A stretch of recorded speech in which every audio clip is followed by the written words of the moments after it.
고난 주간을 맞이해 가지고 고난의 삶을, 고난의 그 걸음을 예수님은 걸어가셨죠. 그리고 그 걸어가시는 그 걸음이 무엇을 의미하는지 예수님은 너무나 잘 알고 계셨습니다. 그래서 많은 사람들은 환영하고 많은 사람들은 잘됐다, 이번 기회에 모든 억압과 고통과 슬픔과 이 괴로움에서 우리를 건져내 주실 것이다 라고 생각했던 그 사람들의 목적은 육신적인 또는 보여지는 나라였습니다. 예수님의 나라는 지금 당장 우리 눈앞에 보여지는 나라가 아니라 여기 있다 저기 있다 할 수 없고 어디에 있다고 그랬어요?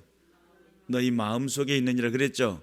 예수님이 보여주시고 싶었던 나라는 그때 당시 기다렸던 호산나 다윗의 자손이여 찬송하리로다 했던 그 사람들과는 전혀 다른, 그들이 보기를 원했던 나라는 눈으로 보는 나라, 여기 있는 나라 저기 있는 나라, 그런 나라들을 찾고 있었는데 예수님 오셔가지고 보여주시기를 원하셨던 그 나라는 너희 눈으로 보는 여기 있다 저기 있다가 아니라 너희 마음속에 존재하는 그런 나라, 하나님 나라가 영적인 나라인 것을 예수님은 진작부터 말씀하셨는데 제자들은 진작부터 못 알아먹었어요. 계속적으로 그들이 보는 관심사가 있었어요. 예수님을 보면서 꿈을 꾸고 예수님을 보면서 기대했고 예수님 안에서의 살 소망을 가졌어요. 그런데 그들이 생각하는 예수님을 통해서 얻어지기를 원했던 것은 하늘의 표적과 같은 만나가 일어나기를 원했고 또한 기적과 같은 일들을 소망했단 말이에요. 반석에서 물이 터져나는 그런 현상들을 기대했단 말이에요. 그러나 예수님이 이 땅에 오셔가지고 병자들을 고치시고 귀신을 쫓아내면서 하나님 나라가 너희 가운데 임할 것인데 회개하여 그 하나님 나라에 들어가라 라고 말씀을 하시잖아요.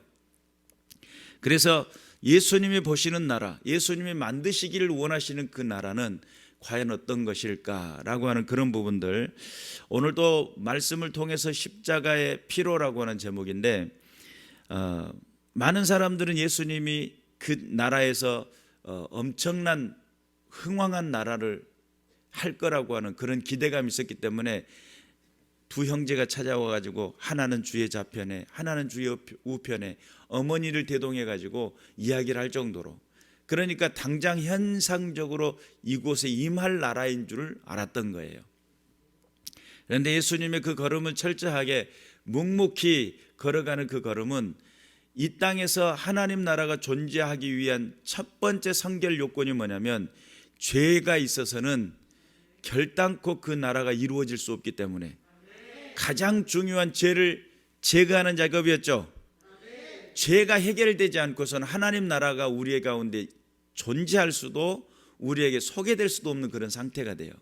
그러니까 이 죄를 해결하기 위해서는 반드시 한 가지의 조건이 있는데 죄는 그 죄의 값이 뭐냐면 사망이라고 하는, 다시 말해 죄는 생명으로 갚아야만 해요. 그러니까 죄를 해결하기 위해서는 반드시 뭘 해야 된다고요?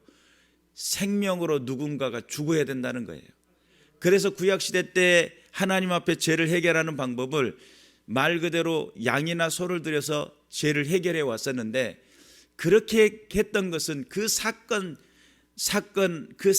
때문에 한 마리의 양을 드렸다면 다음 사건은 또 다른 양을 또 드려야 돼요. 그래서 죄를 지을 때마다 계속적인 반복이 일어나는데 계속적으로 제사를 드리고 계속적으로 그런 일들을 행해야만 했어요. 그러니까 양이 죽고 소가 죽고 계속적인 반복이 일어나죠. 그 예수님이 이 땅에 오셔가지고 십자가를 통해 가지고 십자가를 지심으로 인해 가지고 죄를 해결하는데 하나님이신 예수님이라고 말씀을 드렸잖아요. 태초에 말씀이 계시니라, 말씀은 곧 하나님이시니라. 말씀이 육신이 되어 이 땅에 오셨다고 그랬죠. 다시 말해 말씀이신 하나님이 이 땅에 예수 그리스도로 오셨다는 거예요. 그래서 예수님이 죽어주심으로 이 죽음이라고 하는 이 사건을 무엇을 의미하게 되냐면, 하나님이 죄는 사망이라고 결론을 내리셨던 그 하나님이 그것을, 당신이 그걸 바꿀 수가 없었어요. 왜요? 당신이 해놓은 말을, 당신이 쏟아내놓은 말을 변개할 수도 있잖아요. 우리가 뭐라고. 그렇잖아요. 아니 동생들 것 형이 돼갖고 딱 뺏으면서 어느 때는 안 뺏는다게 해놓고 내가 더 많이 가져오고, 왜? 덤빌 수가 없으니까 동생들은 조용히 해 이러면 끝나는 건데, 형제간끼리도 힘이 세면 약한 동생한테 뺏기도 하고 뺏어먹기도 하고 이렇게 되는 것이 일반적인 모습인데, 하나님은 형이 동생에게 뺏는 정도의 수준이 아니잖아요. 그분은 창조자고 우리는 피조물인데. 그런데 하나님이 만약에 그것을 하나님이 원하시는 방법대로 그냥 바꿔버릴 수도 있는 상황인데, 하나님은 반드시 죽을 것이다, 정령 죽을 것이다, 죽고 또 죽게 될 것이다 라고 하는 그 결론을 바꿀 수도 있을 건데, 성경에 예수님이 그런 이야기를 해요. 1.1핵도 변개함이 없을 거다. 하나님의 말씀에 1.1핵을 변개하는 것보다 천지가 없어지는 것이 더 쉬울 것이다. 그러니까 하나님이 결정을 내린 사건을 바꿀 수 있어요, 없어요? 바꿀 수가 없어요. 그것을 하나님께서 친히 그 모든 것을 결정을 하셨기 때문에 그 결정을 완성시키기 위해 예수 그리스도가 십자가라고 하는 그 걸음을 향해 나가고 있는 중이에요. 그러면 여러분, 화목이라고 하는 오늘 이 십자가를 통해서 화평을 이루고 십자가를 통해서 화목을 이루시려고 했던 이 예수님은, 이 하나님께서는 화목이라고 하는 것을, 하나님과 사람 사이에 화목을 만들기 위해 당신이 십자가를 져버린 거예요. 희생하신 거죠. 있는 사람이 없는 사람을 향해서, 또는 강한 사람이 약한 사람을 향해서 한 발자국 양보는 할 수 있을지 모르겠어요. 그러나 죽어버린다고요? 이게 가당키 나는 일입니까? 우리는 조금만 손해보면 어떻게 돼요? 저것이 나에게 손해를 끼쳤다고 어떻게 하죠? 집어 뜯어버려야 속 시원하잖아요. 그렇잖아요. 손해 이만큼도 안 보잖아요. 지가 도대체 뭐라고 나한테 손해를 끼쳐 그러면서 멀쩡한 이빨도 뽑으려고 달려들잖아요. 내가 내 눈에 눈물이 흘리면 너는 네 눈에 피눈물이 흘릴 거야 막 이러면서 원수를 갚아버리겠다는 그런 심령을 가지고 도전하잖아요. 하나님은 사람과의 관계 속에서 우리가 도대체 어떤 존재기에, 모든 만물을 창조하신 하나님이 피조물인 우리와 더불어 약속하신 그것을 이행하시겠다고 죽기를 각오하고 십자가를 향해 나가시냐 이 말이죠. 보편적인 우리의 일상적인 그런 모습이 아니에요. 우리는 조그마한 문제가 생겨도 서운한 말만 들어도 한번 두고 보자 이빨 뜩뜩 깔잖아요. 내게 손해만 끼치면 저것은 아주 뻔때를 보여주겠다고, 이빨만 갈 뿐만 아니라 아주 칼도 갈잖아요. 그것이 우리들의 인생이라고 한다면, 하나님은 우리에게 말씀하시기를 뭐라고 하냐면 원수까지라도 사랑하라, 이런 말씀을 하시죠. 그러니까 원수까지 사랑하라 하니까, 하나님 세상에 원수를 어떻게 사랑합니까? 저 원수는 아주 그냥 내가 마음에 풀리도록 속 시원하게 원수를 갚아버려야 되지 않겠습니까? 그렇게 생각을 하는데, 하나님은 우리를 향해서 원수 같은 나예요. 생각을 해보세요. 독생자 예수 그리스도가 십자가에 죽게 하셨고 그것을 통해서 얻어지는 것이 구원이죠. 독생자 예수 그리스도가 생명을 포기하면서 우리에게 허락한 것이 생명의 길이잖아요. 예수 그리스도의 그 십자가의 그 죽으심을 통해서 우리의 죄가 용서가 되잖아요. 그러면 한 번의 그 제사를 통해서 우리의 과거, 현재, 미래의 모든 죄까지도 다 용서해버린 사건이 십자가 사건이잖아요. 어마어마한 사건을 우리에게 보여주시고 우리에게 축복으로 말씀하시고 우리에게 다가오시는데, 우리는 그걸 하나님의 은혜라고 그래요. 아따, 나 하나님의 은혜 때문에 산다니까, 나 하나님의 은혜가 얼마나 좋은지 몰라, 막 이렇게 생각을 했어요. 근데 그 은혜가 어떻게 우리에게 주어졌냐면 그분이 죽으심으로, 우리는 살기를 원하는데 그분은 죽으신다는 거예요. 무엇 때문에요? 우리와 화목하기 위해서, 우리와 화평하기 위해서. 우리는 나의 어떤 영역을 지키기를 원하고 나의 어떤 지경을 지키기를 원해요. 내가 이만큼 침범받는 것을 그 자체를 싫어하고 내가 원하는 세상이 있어요. 그래서 그런 상황 속에 내가 안전하는 것을 추구하고 나가 보호받는 것을 원하는 것이 일반적인 대부분의 많은 사람들의 모습인데, 그것을 지켜주시기 위해서 하나님은, 예수 그리스도는 우리를 향해서 모든 것을 내어주시면서 원수까지 사랑하라 하니까 하나님 우리에게 너무 과한 것을 요구하시네요. 원수는 갚아야지 사랑하는 게 아니에요. 원수는 집어 뜯어놔야지, 그래야 다음에 저 못 덤빌들지 저거 안 됩니다 라고 할 때 원수 같은 나를 하나님이 먼저 사랑하셨고, 정말 말도 지지리도 안 듣는 나를 하나님이 먼저 용서하셨고, 나처럼 모나고 나처럼 공격적인 나를 하나님이 나를 용납하셨다는 거예요. 믿으시기를 주님의 이름으로 축원합니다. 그러면 십자가의 피로, 오늘 핵심적인 것은 십자가의 피로 화목을 이루고 화평을 이루는데 그것이 최종적인 목적이에요. 그런데 오늘 이 18절에 보니까 그는 몸인 교회의 머리시라 그랬어요. 교회라고 하는 이 단어는 에클레시아인데 불러냄 또는 회중 이런 뜻을 가지고 있어요. 우리가 이제 이 교회가 원래는 농협 지점 자리였잖아요. 농협 지점을 사가지고 이것을 고쳐서 교회를 쓰고 있어요. 이것을 보이는 교회 이렇게 표현합니다. 보이지 않는 교회는 뭐냐면 저와 여러분들 회중이 교회입니다. 원칙적으로 에클레시아는 어떤 건물의 개념보다는 뭐가 더 커요? 우리가 교회예요. 우리들이 교회란 말이에요. 예수를 믿고 예수를 따르고 예수 안에서 신앙하는 사람들. 자, 그러면 교회는 어떻게 되어야 되죠? 세상에서 교회가 세상을 향해서 보여줘야 될 모습이 있어요. 교회는 하나님의 사랑의 임재를 통해 가지고 우리 안에서 화목을 일으키셨고, 교회는 하나님의 그 희생을 통해 가지고 우리가 용서를 받잖아요. 그러면 용서받은 자의 모습이 나타나야 돼요. 우리는 사랑을 받았으면 사랑을 받은 자의 모습이 드러나야 돼요. 하나님으로부터 우리가 용서를 받았고 사랑을 받았어요.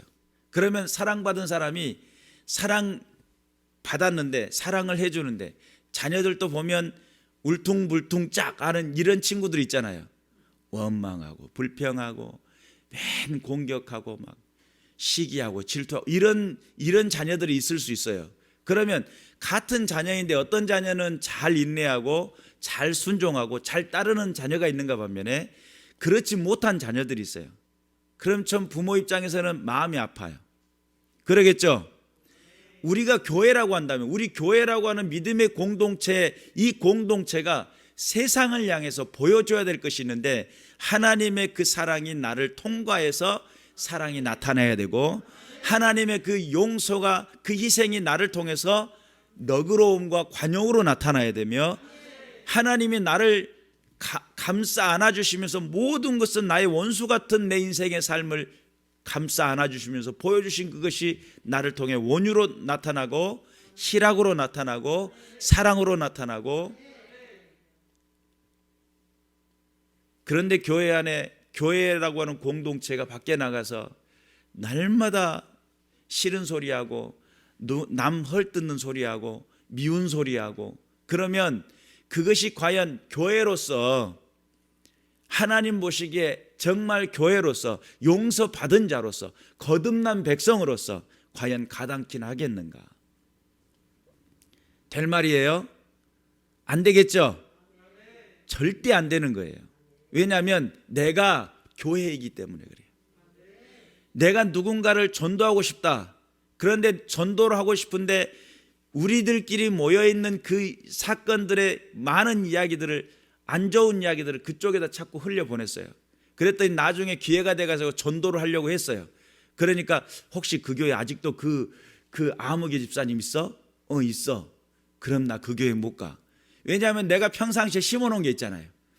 열심히 그 아무개 집사 나쁜 사람, 아주 그런 엑스세모 네모 동글뱀이가 없더라니까 막 이렇게 이야기를 해놨는데, 나중에 전도를 하려다 보니까 뭐 때문에 전도가 안 돼요? 내가 쏟아내 놓았던 그 많은 말들 때문에 전도의 길이 막혀버려요. 그래, 하나님의 나라를 확장하고 복음을 증명하려고 할 때 무엇만을 자랑해야 되냐면, 믿음의 성도들은 그 입술 속에 예수만 자랑해야 돼. 내 안에 있는 시기, 질투를 자랑하면 그것은 귀신의 일이라고 성경은 명확하게 이야기하고 있어요. 귀신의 역사라는 거예요. 내 안에 시기와 질투와 원망의 이야기를 하는 것이 아니라 내 안에 예수만을 자랑하고 예수만을 증명하고 예수가 내 안에서 어떤 일들을 하셨으며 그것이 자랑이 돼야 돼요. 그것을 에클레시아라고 하는, 교회라고 하는 이름을 가지고 하나님이 세상으로부터, 죄악으로부터, 사망으로부터 불러들인 백성들이 가지고 있어야 될 자세예요. 믿으시기를 주님의 이름으로 축원합니다. 그러다 보니까 그는 교회의 머리시라 그랬어요. 예수님은 우리들의 머리시라는 거예요. 여러분 생각을 해보세요. 머리가, 자, 이 손을 들어 이랬어요. 근데 손이 말을 안 들어. 들라는데 이 말을 안 들어. 그 이쪽 손이 들어가네. 야, 오른손 들으라고. 내려. 왼손 내려. 오른손 말. 그럼 이건 뭐가 온 거예요? 문제가 심각인 거예요. 이거는 말을 안 듣잖아요, 손이. 자, 손을 들라는데 안 들리고 자꾸 이 손이 먼저 올라가. 그럼 이 손은 이미 병자가 돼 있는 거예요. 문제가 와 있어요, 기능적으로. 예수님은 머리신데 머리에서 명령이 하달이 돼요. 그러면 그 명령을 따라서 손이 자유자재로 움직일 수 있어야 돼요. 이쪽도 움직이고 이쪽도 움직이고 양쪽도, 이게 자연스럽게 돼야 돼요. 그런데 손가락이 지 마음대로 움직이고 막 이상하게 움직인다고 생각해봐요. 그러면 이건 장애인이죠. 또는 몸에 질병이 와 있는 상태예요. 몸은 머리로부터 통제를 받아야 돼요. 믿습니까? 예수 그리스도는 우리에게 사랑을 보여주셨고 희생을 보여주셨고 용서를 보여주셨고 우리에게 하늘 소망과 생명을 우리에게 보여주셨는데, 그 하늘 소망이 나를 통해서 이것이 하늘 소망이 되는 손짓이 돼야 되고 이게 동작이 돼야 되는데, 자꾸 세속적이고 자꾸 미워하고 시기하고 질투하고 원망하고 불평하는 입술이 되거나 행동이 되거나 이게 반복적으로 되면 머리가 명령했겠어요? 예수 그리스도가 머리신데 그 놀라우신 하나님의 그 놀라운 은혜를 베푸신 그 머리가 우리를 향해서 하시고자 하는 그 뜻을 이루려고 할 때 문제가 생기겠죠? 문제가 심각한 거예요. 우리가 정신 차려서 예수 믿어야 돼요. 자칫 잘못하면 마귀가 기뻐하는 거 엄청 합니다. 그러면 마귀가 기뻐하는 거 하면 마귀는 기뻐 춤추죠. 막 우리의 감정선을 따라가지고 마귀가 춤을 추다 나중에 작두까지 타버려요. 막, 오, 잘한다 막 이러면서. 얼마나 마귀에게 칭찬 받아버려요, 잘못하면.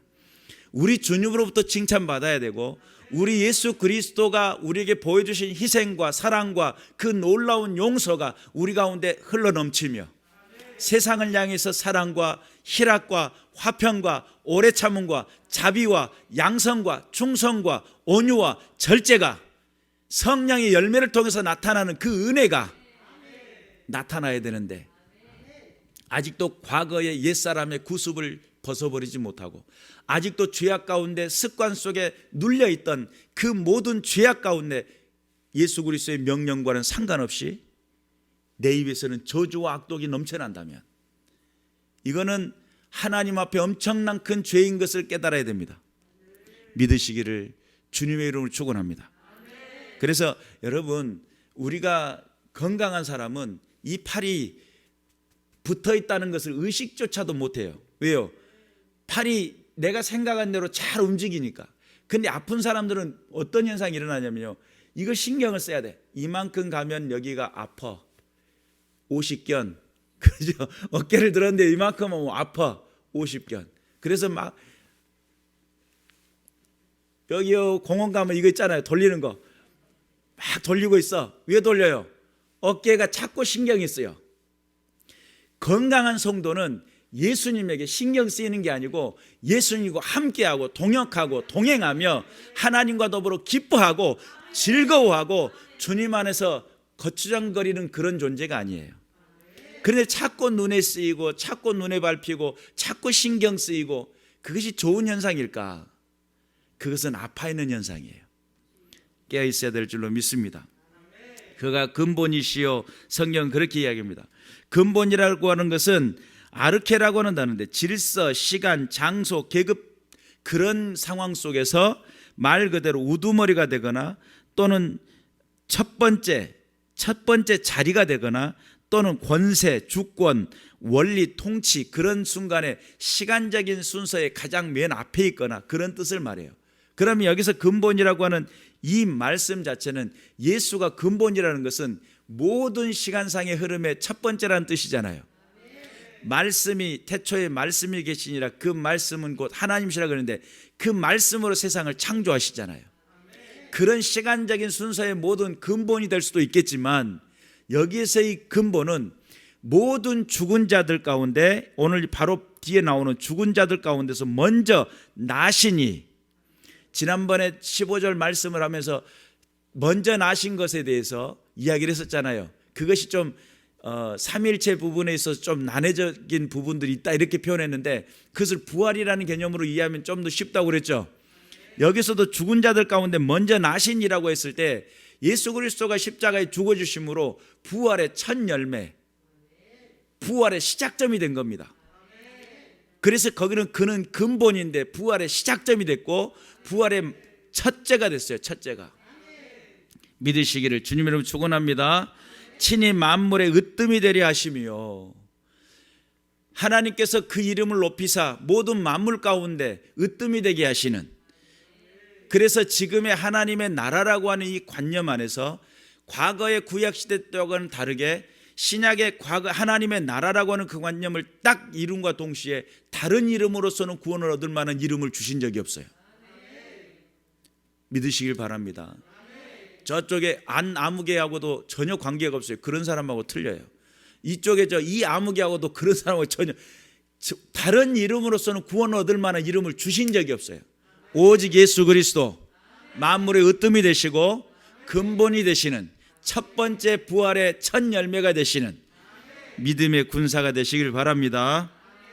그래서 19절에 보니까 아버지께서는 모든 충만으로 예수 안에서 거하게 하시고, 이제는 아버지께서 모든 충만함으로, 여기서 충만이라고 하는 것은 말 그대로 완성을 말하는데 물잔이 있다고 한다면 이 물잔이 가득 찬 상태를 말해요. 가득 충만한 상태. 뭐 다른 일도 들어갈 수도 없는, 한 방울만 더 떨어뜨리면 넘치는 그런 상태, 넘실넘실, 아직 덜 아주 그냥 충만한 가득 찬 것을 말하는데, 그러한 모든 그 충만함으로 예수 안에 거하게 하시길 위했다는 거예요. 자, 그러면 우리가 예수 그리스도만을 자랑해야 된다고 분명히 이야기했잖아요. 예수가 내 안에 들어오고 내 안에 예수가 있다고 한다면 내 입술 속에 뭐가 나타나야 되겠어요? 예수가 나타나야 되겠죠. 근데 내 안에 예수가 마음이 가득 찼는데 자꾸 세속적이고 자꾸 시기와 질투와 원망이 나오는 것은 그 안에 가득 찬 예수가 아니라 예수는 요만큼 있을지언정 거기에 다른 것이 차 있는 거예요. 그 다른 것이 입술을 통해서 나오는 거예요. 이해가 되시죠? 자, 그러면 내 안에 가득 찬 것이, 예를 들어 이게 포도 주스라고 가정을 해봅시다. 가득 찬 게 포도 주스인데 여기에서 물을 흔들면, 컵을 흔들면 넘치는 것이 포도 주스겠어요? 오렌지 주스겠어요? 포도 주스가 나와야 맞죠. 오렌지 주스는 있지도 않아요. 근데 여기다가 다른 것을 집어넣는데 흔들으니까 포도 주스도 약간 흔들고 그 다른 것이 나올 수도 있어요. 다시 말해 여기서 충만한다라고 하는 것은 오직 예수 그리스도가 내 안에 충만한 상태를 말해요. 우리가 신앙을 할 때에 내가 예수로 자랑하고 예수 안에 살아가고 예수님만을 높인다라고 하는 이 개념이 우리의 삶에 적용만 되면 우리 주님으로부터서 나가고 들어오고 앉고 일어서고 그 모든 상황 속에 예수로부터 예수가 자랑되고 예수만 나타난다고 한다면 그때부터는 능력의 역사가 나타나게 될 줄로 믿습니다. 우리가 착각하고 오해하고 실수하는 부분이 뭐냐면, 나는 예수 안에 있다고 하면서도 자꾸 세속적이거나 시기적이거나 원망하는 것들이 입술 속에 나오는 것들은 아직 내가 덜 차 있는 거예요. 예수만 자랑돼야 되고 예수만이 높여져야 되고, 나를 구원하시기 위해, 아니 나와 상관없다고 했던 그분이 십자가에 죽어주셨는데 그 놀라운 죽음이 나하고 상관이 있다고 한다면 나는 이제부터 뭐만 할 수 있어야 돼요? 예수만 자랑할 수 있어야 돼요. 그것이 초대교회 성도들이 보여줬던 기적이에요. 그런 기적이 일어나니까 그때 허다한 무리들, 엄청난 부흥의 역사들이 일어나게 됐어요. 내 입술 속에 세상에 여러 가지 많은 사건이 있고 여러 가지 많은 힘듦이 있고 어려움이 있었을 때 그 어려운 것들이 입술을 통해 나갈 수 있잖아요. 그런데 그 어려운 부분들을 이야기하기 전에 주님이 나를 지키셨던 하루의 삶을 돌아보고 주님이 나와 동행했던 그 은혜의 시간들을 기억하고, 그것을 통해 내 입술에 힘들고 어렵고 고단하고 지쳐있는 말의 이야기들이 아닌, 하나님이 나와 함께 하셔서 내가 오늘 또 마음에 흡족했고, 비록 육신은 지금 지치긴 했지만 내 안에 주님이 주시는 그 놀라운 은혜가 나를 살게 했을 뿐만 아니라 내게 삶의 이유가 되었다 라고 자랑할 수 있는 예수 자랑, 예수 자랑꾼이 좋은 교회에 충만해지면 교회는 부흥하게 될 줄로 믿습니다. 20절 말씀에 보니까 그의 십자가의 피로 화평을 이루사 만물 곧 땅에 있는 것들이나 하늘에 있는 것들이 그로 말미암아 자기와 화목되기를 기뻐하심이라. 십자가의 피로라고 하는 이 개념이 결국은 세상 많은 예수 그리스도를 기다렸던 그 사람들은 이 땅의 풍요를 생각을 했어요. 자기가 선택됐음을, 자기가 성민임을 많은 사람들이 나타내기를 원했고, 이 나라가 든든히 서는 것, 이스라엘 백성들이 든든히 서는 것, 많은 사람들 앞에 하나님을 섬기는 백성들이 얼마나 힘있고 강한 것, 이거 보여주는 것을 원했어요. 그런데 하나님이 진짜 하고 싶으셨던 것은 화평한 거였어요. 화목한 거였어요. 하나님이 내게 다가와 가지고 우리 싸울까? 이게 아니란 말이에요. 우리 한번 싸워볼까? 이게 아니었다는 거예요. 우리 하나님이 내게 다가와 가지고 우리 화목하자, 우리 화평하자, 이거였다는 거죠. 그리고 만물 곧 땅에 있는 것들이나 하늘에 있는 것들이로 말미암아 자기와 화목되기를 기뻐하셨다. 이 화목이라고 하는 단어가 얼마나 치열한 단어인지 몰라요. 여러분, 가정 안에서 부부끼리도요, 화목해 하려면요, 용납하고 양보하고 뒷걸음질 쳐주기도 하고 다가서기도 하고, 화목, 부부지간에 결혼해가지고 이혼한 생각 안 해본 사람들이 몇이나 될까요? 그런데 그런 것들을 생각하고 이혼이라고 생각을 했을 때 그 이혼하지 않고 지금까지 살고 계신다면 대단한 거예요. 어마어마하게 대단한 거예요. 그러면 거기에서 잘 이기신 거 맞죠? 자, 이기는 데는, 화목을 만드는 데는 반드시 한 사람의 희생만 강요돼서는 안 돼요. 왜죠? 이거는 화목의 개념이 아니에요. 상하 주종 간의 관계가 돼버려요, 잘못하면. 그런데 화목이라고 하는 것은 대등한 상황 속에서 서로 용납하고 용서하고 함께하는 것이 화목이에요. 그러다 보니까 한 사람의 희생이 아닌 함께 만들어가는 세상이죠. 하나님은 우리에게 보여주신 그 화목을 위해서 당신이 십자가에 죽으셨어요. 철저하게 죽으셨죠. 죽은 척한 것도 아니고 완벽하게 죽으셨잖아요. 그리고 우리에게 손을 내미시는 거예요. 그러면 우리가 여기서 진정한 화목을 만들기 위해서는 무엇을 할 수 있어야 되냐면, 과거에 내가 지고 있었던 내 욕망이라고 하는, 내가 생각했던 인생의 계획이라고 하는 것, 내가 바라보는 모든 것들을, 이건 쥐고 있는 것을 펼 줄 알아야 돼요. 내가 포기하지 않으면 하나님의 그 놀라우신 은혜가 내 것이 될 수가 없어요. 그러니까 내가 쥐고 있는 너의 계획을 내려놓으라는 거예요. 이제부터는 하나님께서 그 화목을 만들어가면서 하나님의 계획과 그 뜻을 따라 우리의 인생을 부르셨고 그것이 교회가 되며 하나님께서 원하시는 자리에 화목을 만들고 영원한 하나님 나라가 이 땅에 존재함으로 하나님 나라가 어떤 세상인 것을, 얼마나 강성하고 위대한 것인지를 우리의 마음의 눈을 밝혀 그 부르심의 소망이 무엇인지를 보기를 원한다는 거예요.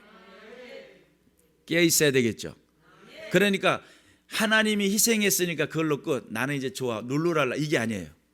구원이라는 것도요, 중생 거듭남이라는 것도요, 하나님을 딱 인식하는 순간 나도 모르게 내가 죄인임을 깨달아 그래요. 이 죄가 도덕적이고 윤리적이고 내가 누구 등쳐먹고 내가 누구 시기하고 미워했네, 이런 개수의 숫자의 개념이 아니에요. 내 존재 자체가 죄라는 것을 깨달아 버려요. 그 깨달은 다음에 하나님 앞에 회개해야 돼요. 하나님, 저는 죄인이었습니다 라고 고백할 줄 아는 그 고백을 통해서 하나님 우리 인생 속에 예수 그리스도의 그 십자가의 그 피 묻은 손으로 나를 딱 붙드시면서 뭐라고 그래요? 내가 너를 용서했다. 내가 너의 죄를 기억도 하지 않겠다. 내가 너를 자녀 삼아주겠다. 내가 너를 위해 죽었다는 것을 믿느냐? 라고 하는 질문이 우리에게 다가와요. 우리가 깨어있어야 될 줄로 믿습니다. 우리의 삶의 현장 속에 화평을 이루시기 위해 예수 그리스도의 십자가의 그 죽으심, 그 십자가에서 모든 걸 내어주심은 말 그대로 우리의 삶의 새로운 전환점이 되어야 되고, 이제는 인생 속에 여러분 꿈자리만 좋아도요, 하루 종일 만나는 사람마다 꿈 이야기 한단 말이에요. 내가 저녁에 돼지를 봤는데 색깔이 다 금색이더라니까. 돼지 꿈만 금으로 꾸어받아요. 복권을 사네 어쩌네, 난리. 내가 그거 살까 말까 막 이야기하면서 재밌다고 이야기하고 있어요. 그게 뭔데? 꿈인데, 꿈자리만 좋아도 그렇게 좋아해가지고 그렇게 이야기하고 돌아다닌단 말이에요. 그런데 예수 그리스도가 생명이시고 내 안에 능력이시고 나와 함께 하셨고 내가 동행했다면, 그분과 내가 관계 맺고 내가 하루의 삶을 살면서 그분을 묵상하며 그분이 나와 함께 했던 그 은혜가 있는 사람은 뭘 하시겠냐 이 말이에요. 뭘 하시겠어요? 지난 날들에 내가 어떻게 살아왔는지가 아니라 주님이 나를 어떻게 만지셨느냐예요. 주님이 나와 어떻게 동행했느냐예요.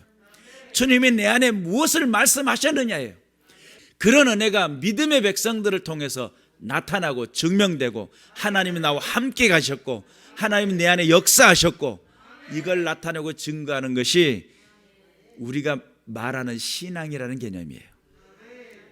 예배당에 나와서 신자가 아니고 예배를 드리고 있기 때문에 하나님의 자녀가 아닐 수 있어요. 내가 예배당에 나와 신자인 것은 하나님과 더불어 내가 동행하니까 그것이 신자가 되는 거고, 내가 하나님의 자녀가 되는 것은 그 십자가의 보혈의 은혜와 그 공로가 내 삶에 흐르고 있기 때문에 내가 하나님의 자녀인 것을 누가 알아요? 나도 알고 마귀도 알고 성령도 알고 예수님도 아신단 말이에요. 그런데 우리는 내가 필요할 때, 내가 원할 때 주님 잠시 옆에 계십시오, 이게 아니란 말이죠. 주님과 동행하며 주님과 은혜 가운데 살며. 그래서 우리의 화목이라고 하는 단어가 얼마나 치열한 단어고 얼마나 힘들고 고통 중에서 얻어낸 어마어마한 단어이기 때문에 하나님의 그 놀라운 그 사랑 앞에 내가 이루고자 하는 그 모든 목표, 내가 세상에서 원통했던 그 모든 것들 다 내려놓을 줄 알고 주님이 나를 위해 베푸신 그 사랑 한번 붙잡아 보세요. 주님이 나와 함께 하기를 원하셨던 그 놀라운 그 은혜를 입술로 고백해 보세요. 하나님이 나와 함께 계셨다. 하나님이 내 기도를 들으셨다. 하나님 살아계신다. 불꽃 같은 눈동자로 나를 지켜보신다. 이러면서 막 자랑해 보셔요. 그러면 여러분이 막 예배당에 가자, 교회 가자 많은 말을 하지 않아도요, 여러분의 삶 가운데 하나님이 살아계심을 보이잖아요. 야, 자네를 보니까 하나님 살아계시는구만. 당신을 보니까 정말 하나님 살아계시는구만 라고 고백하며 오지 말아간대도 따라가겠다고 따라 나시는 역사가 일어나게 될 줄로 믿습니다. 그래서 하나님 지금도 살아계시고 지금도 역사하시는데, 과연 나는 주님과 더불어 함께하는 십자가의 피로 내가 죄사함 받았음을 확신하고 그 십자가의 그 은혜가 내 안에 흐르고 있으며 그 십자가를 통해서 주시는 그 놀라운 보혈의 은혜가 내 안에서 강같이 넘쳐나고 있느냐? 그러면 여러분의 처해는 그 모든 상황마다 하나님 살아계심의 역사와 그 증거와 그 역사하심이 드러나게 될 줄로 믿습니다. 기도하겠습니다.